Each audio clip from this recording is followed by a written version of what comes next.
राजधानी दिल्ली में नेहरू मेमोरियल संग्रहालय का नाम बदलकर prime minister museum and library society कर दिया गया है, जिसको लेकर कांग्रेस मोदी सरकार पर हमलावर है। अब इस मामले में कांग्रेस सांसद राहुल गांधी का बयान भी सामने आया है। उन्होंने क्या कुछ कहा, सुनिए। वो नेहरू जी की पहचान उनके कर्म है, उनका नाम नहीं।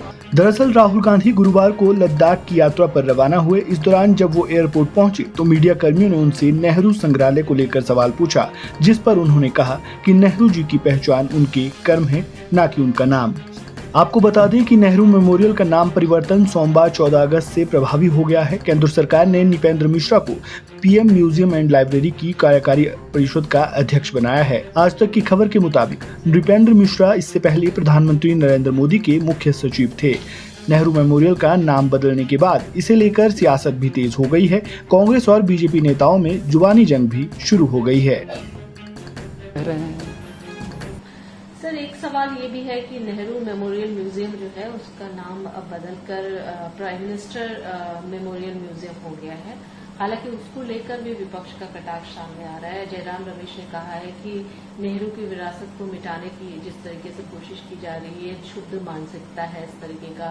एन की जगह पी आ जाना, और देश नहीं भूलेगा स्वतंत्रता में किस तरीके से योगदान दिया है देश को स्वतंत्रता दिलाने में, इस तरीके की बातें जो निकलकर सामने आ रही है नाम बदलने पर।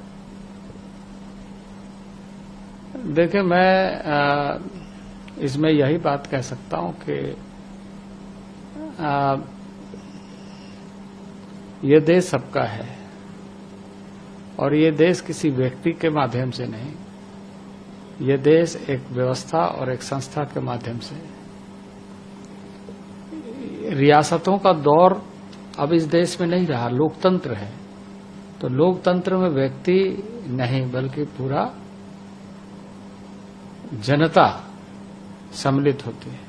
तो जनता यानी संस्था, जिसको हम ये कहें कि उसका संस्थागत विकास कैसे हो, तो संस्थागत विकास के दृष्टि से प्रधानमंत्री कोई व्यक्ति नहीं है, मंत्री एक संस्था है। और प्रधानमंत्री म्यूजियम के नाते उसको नामांकित सारे प्रधानमंत्रियों को जिन्होंने इस देश की सेवा की है सबके लिए समर्पित किया है कि वो किसी व्यक्ति के दृष्टि से नहीं बल्कि राष्ट्र के दृष्टि से, और ये आने वाले पीढ़ी को होना चाहिए कि इस देश में सेवा करने वाले प्रधानमंत्रियों के योगदान को किस तरीके से। It's a pity that it came to this. I think that the idea of expanding what the building showcases to accommodate other prime ministers is an unexceptionable idea. In fact, it's good to encourage all the students, children, and general members of the public to be aware of the contributions of all prime ministers. I have no difficulty with that.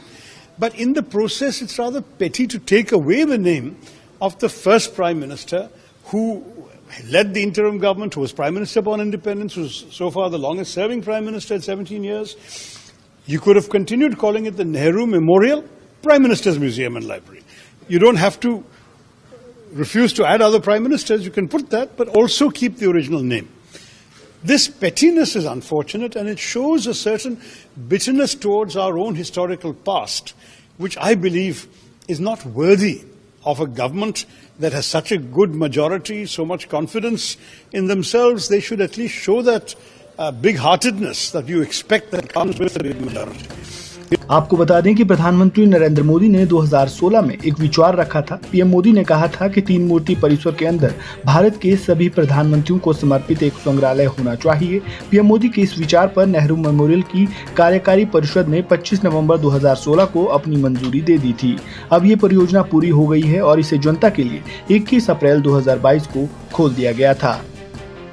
इस खबर में फिलहाल इतना ही। ताज़ा update के लिए बने रहें वन इंडिया हिंदी के साथ।